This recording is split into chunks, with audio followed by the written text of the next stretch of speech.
Welcome to another G07 video. This one's hot on the heels of the previous one that had the open vertical winding on the yoke, but otherwise was working fine. Again, it was already capped and flyback, just like this one's already got a cap kit and a flyback. However, it's not without issue, and I'll get to that in a moment. Most notably here is the horizontal width coil is broken and the ferrite core is completely gone. There's a bunch of hot glue in here for some reason. I can't tell, probably to hold the ferrite coil in, or ferrite core in. Either way, it's getting removed. I have a new one to put in, so that's not the actual issue. The paper here says G07 for Defender cabinet. Does not come up. It's been capped, and new B plus means, I found out that means that it's a new filter cap. So, does not come up. Capped in a new B plus filter cap. So it didn't take long to figure out what's going on. If we turn this around, we can see that there's a massive crack in the board. One big massive crack. It's just cracked right open, and it's cracked right here on the heat sink of what is that, X402 I think it is. Yeah, X401 and X402. X402, somehow this got banged or hit, and it just cracked the board wide open. Look at that. So we're going to have to go through here and fix a bunch of traces. I don't know if you can see it from the side, how cracked it is. Yeah, look at that. It is just pretty bad. It goes from here, goes from about right here all the way through over to here, roughly here. This whole area right there has, all the traces are cracked. So I have, I just got in 3 brand new fiberglass pins, these guys right here, but of course they're advertised incorrectly like they all freaking are. These pins are,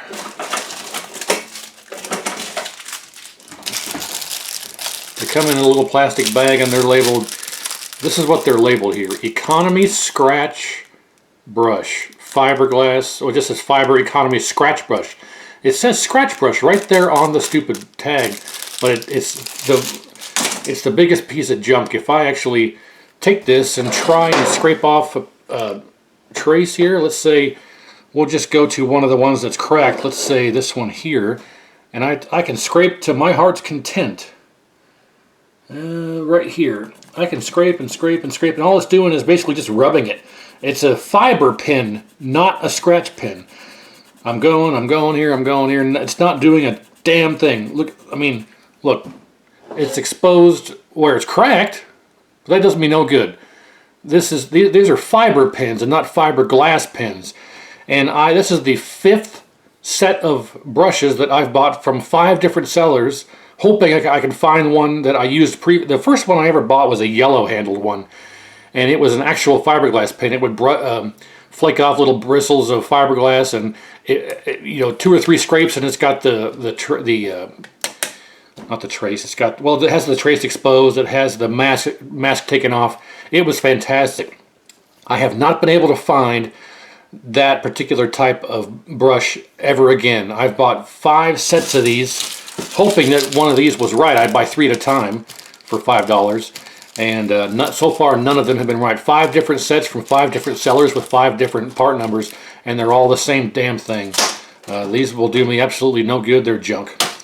So, that rant over with, I have to do it the old-fashioned way and just scrape, use a knife here, and just scrape away. This is about my only option because I can't find a damn fiberglass pen to save my life.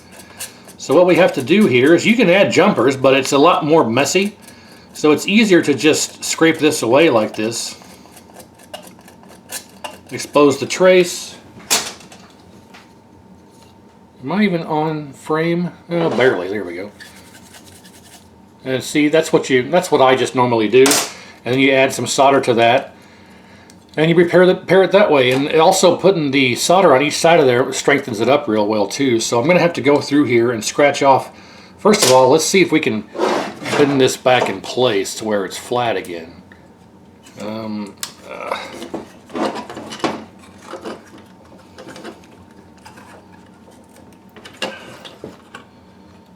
We don't want that to happen.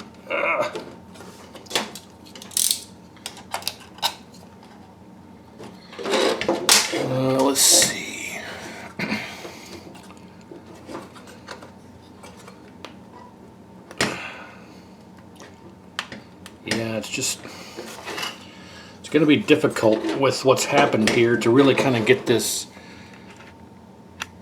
shaped back normally, because it's broken over itself, if that makes sense. Well, I think what I'll have to do, see there, that's not bad there. There we go. It's almost, I think what I'll do is I'll leave it like that, and I'll just start my scraping. And once I get all the scraping done, I'll have to start doing the soldering. After I fix this giant crack and get all the solder mask removed and the traces exposed, I'll show everything ready to solder, and then I'll go through and solder all of everything, and then that should secure this back up and make it well, more secure. Secure it back up, more secure, more reliable, where it shouldn't cause an issue in the future. How about that? I'm not very articulate today. So, seeing you even have things like this. Look, it's cracked over here too. It's cracked right here. So, I don't even know if this has continuity across from this point along this trace to this point. I don't even know if there's continuity. Let's test that, just for curiosity's sake.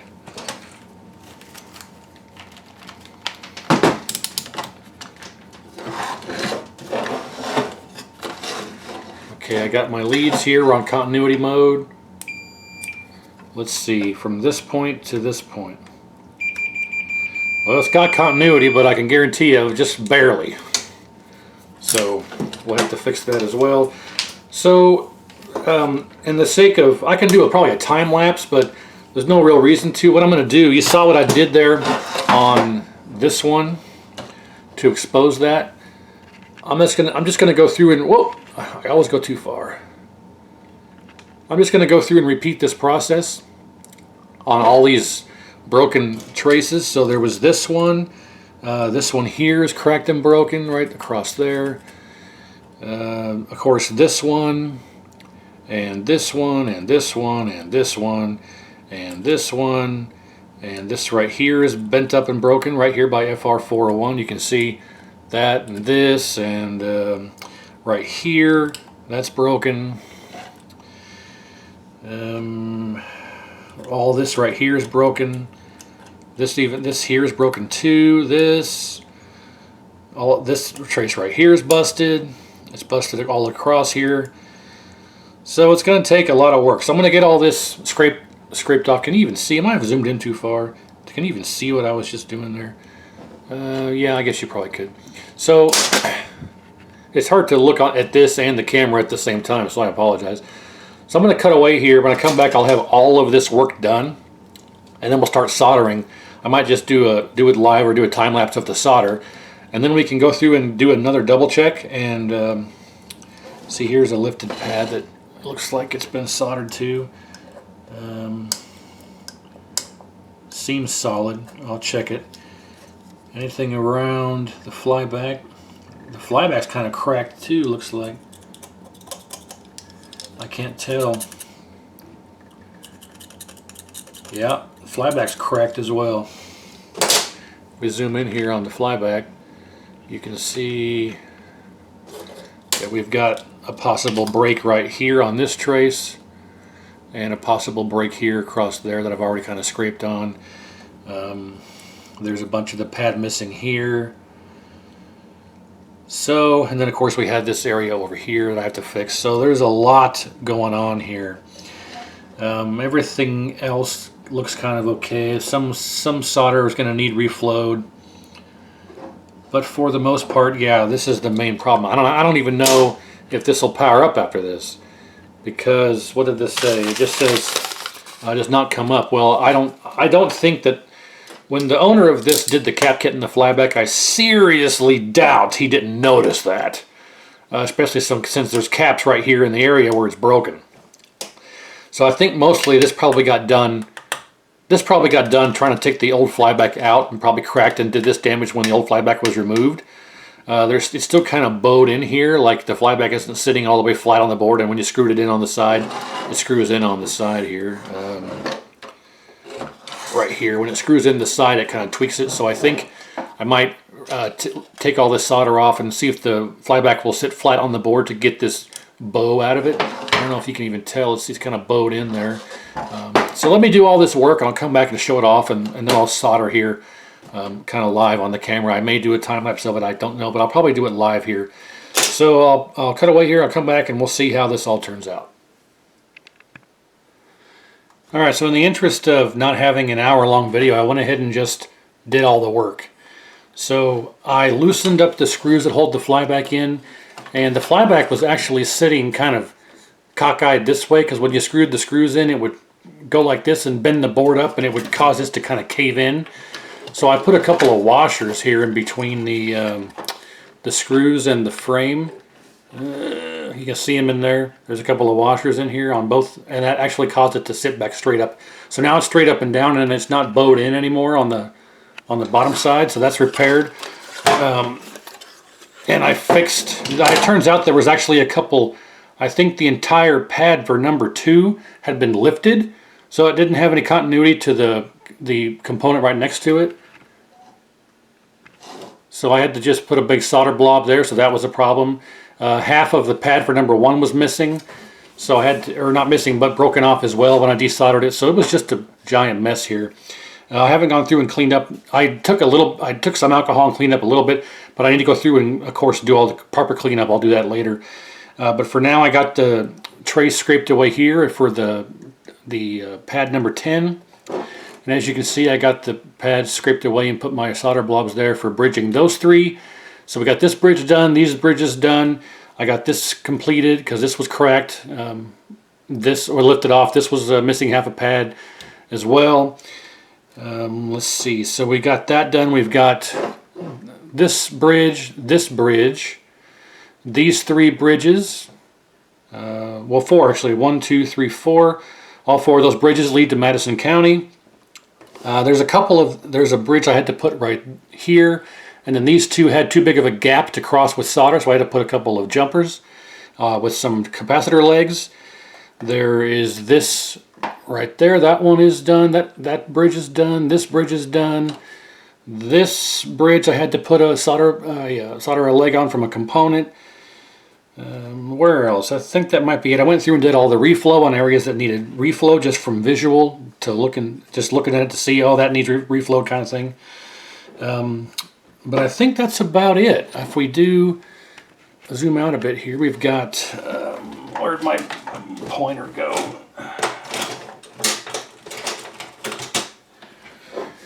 We had, let's see, this one's fixed.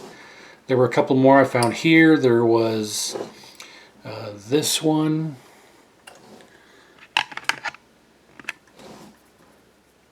There was this one. There was this one. There were these 4 here. 1, 2, 3, 4. You can see I scraped away the mask and just put some solder blobs here to create the bridge. So those 4 are done. 1, 2, 3, 4, 5, 6. There is this one. This one and this one needed the leg. This one here.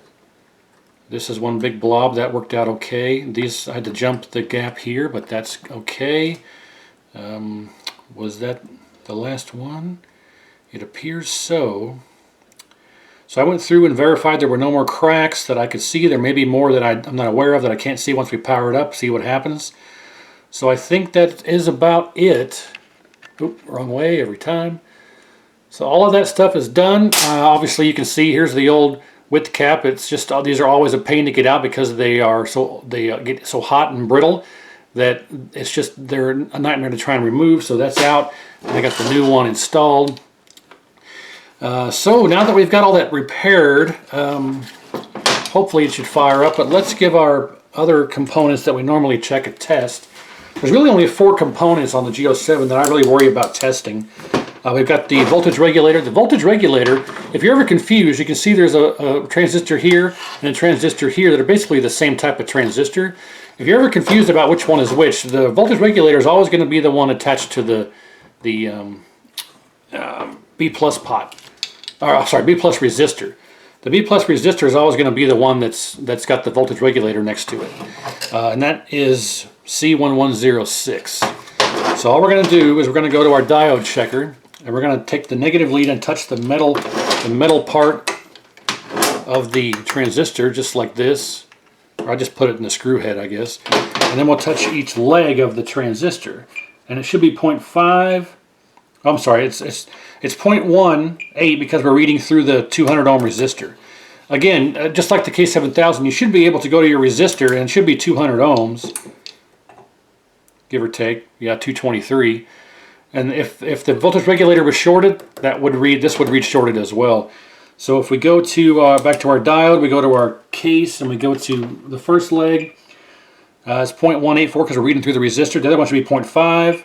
Yeah, 0.5. So our voltage regulator is good. Our HOT is on this side. It's the same type of thing. We'll put our negative in the screw head and we'll touch one leg, 0.5, the other leg, 0.5. I round up. It's 0.461. I round up to 5. So HOT is good. Voltage regulator is good. We'll test our two fuses. Our main input fuse and our fuse for the high voltage. So our two fuses are good. Our HOT voltage regulator are good. So I think we're ready to try and fire it up. It's got new caps, new flyback. All of our components for power should be good.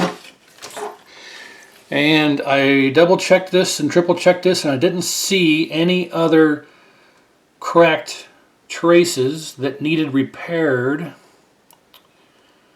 I say that, and now as I look, even after triple checking, I see this right here. I see this right here. There's a little crack right there. And just out of curiosity's sake, we can see if it is indeed cracked. Got our continuity mode. We'll go across here to here. It is not cracked.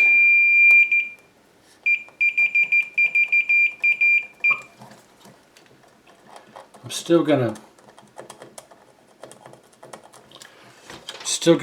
put a blob on there. All right, let's. It's hard to do this because there's other stuff in the way. I can't lay the blade flat sometimes. I mean, ideally, sometimes I'll just grab a little jeweler's flathead and scrape away with the jeweler's flathead. It's a bit more ideal. There you go. So,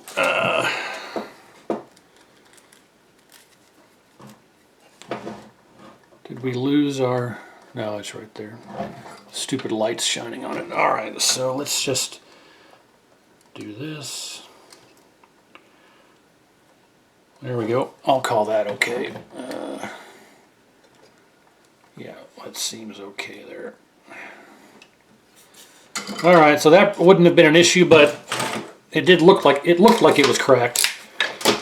So, any bets? I'm 50-50, but we'll find out together. Okay, let's get this out of the way. Let's get a tube and we'll cross our fingers and see what happens. Alright, stand by. So we have the chassis on the original tube. This is the original tube for this chassis, so that works out well. And I know this is good because this is the one I was testing the previous chassis on that had the bad yoke. So I know that this tube is good and the yoke is good. I don't have any video hooked up in case there's something wrong. I don't want to backfeed and blow up a board or something, so I just have power for now. So let's fire it up, see what we get. We got our anode, neck, yoke, ground, and power hooked up. Video would be number 6. Number 7 would be your remote board if it had a remote board. So we're all hooked up for all of our connections. Don't have to worry about making a mistake. So let's turn on power and cross our fingers. 1, 2, 3. Well, some odd noises there from the metal frame. But nothing exploded, and we had high voltage. I don't see any smoke. You can see a lot of really bad original Defender burn in on this. But there's no video hooked up, so let's turn up our flyback. Oh, that's not good. Whatever that is. Let's give it a video signal and see what the video looks like. One moment here. Let's get this on here. Okay, let's see what happens when it gets a video signal. I'll have to plug this in here.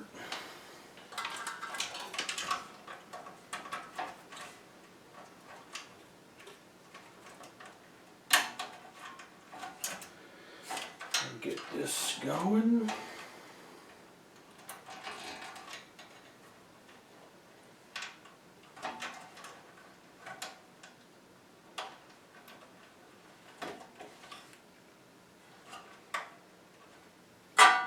All right.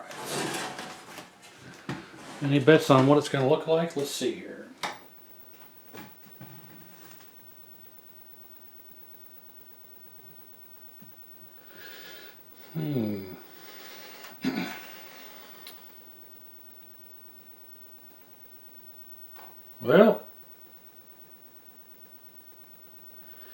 Well, it's working, but it's upside down or flipped.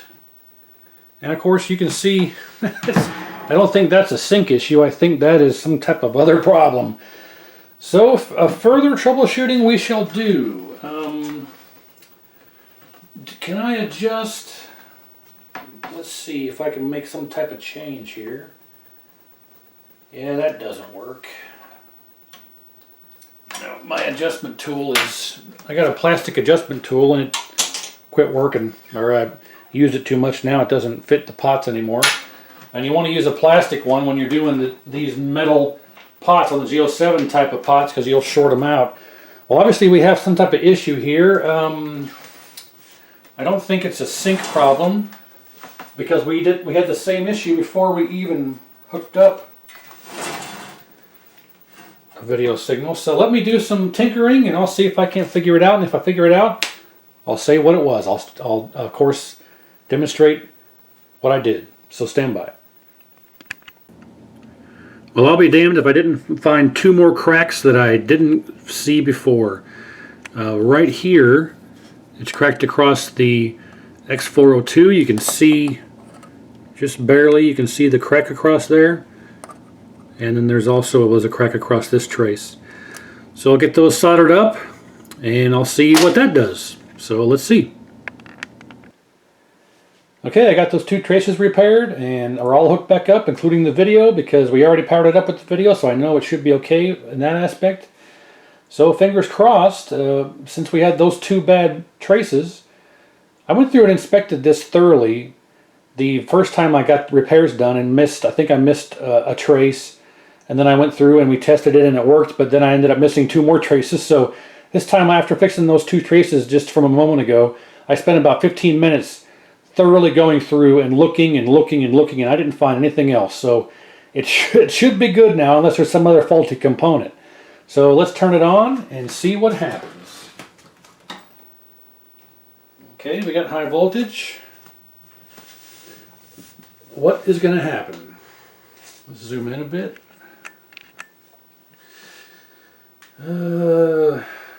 This is a tired tube. Oh, hey! Well, hot diggity and shazam! Look at that. Let me kill the light here. Hot diggity dog. It needs some adjustment, but dang, that is good. Man, that is nice and crisp. Colors are off, screen adjustments off, but it came out of a Defender, so I'm not really too worried about screen position. But hey, look at that! All this thing needed was trace repair, and we're up and running. Easy for me to say. Well, that wasn't as much of a head scratcher as I thought it might have been. Just needed some good trace repair. Well, all right. I don't know really much else to say right now. What else to say? I'll go through and do all the adjustments. I'm not worried about size and anything. Like I say, because it came out of a Defender, it's going back into Defender. There's no reason to mess with position because it's going to get changed again when it goes back into Defender. But I'll get the colors adjusted, and I might rejuvenate this tube like the last one. I rejuvenated the last one off camera. I'll do a rejuvenation video here at some point when I got one that's really bad, like that Matsushita that I had. I posted that very first video on the channel is a Matsushita. No, I'm sorry, the second video or third? I forget. First, second, or third video, there's so many of them I've done, was a Matsushita, and it had, the tube was very bad, so I rejuvenated that one, and that was pretty bad. I should have made a video on it, but if I get another tube in that is really in dire need of rejuvenation, that will make it really good before and after. See, this looks really good the way that it is now, so there's no real reason to do rejuvenation on this, because it looks so good. Even though it's so old and screen burned and probably tired, it's never been rejuvenated ever, it still looks really good. So in this instance, there's not really a reason to do rejuvenation. So I'm going to wait for a tube that really is in dire straits that will make a really good before and after. That Matsushita, I should have done a video on that one, but live and learn. So yeah, you can look and see. It is sharp. Colors are good. They're not quite accurate. I need to make some changes, but for the most part, yeah. All this chassis needed. Well, the previous owner already did the most of the work, the flyback and the cap kit and all that stuff. But I don't know if that got cracked in shipping or if it got cracked before and the person did the work didn't notice. I can't imagine in a million years they wouldn't have noticed that. But all this chassis apparently needed was a good reflow and some trace repair. And there you have it. So thanks for watching, and stay tuned for the next video, and I appreciate it. And like and subscribe if you haven't, and we'll see you next time.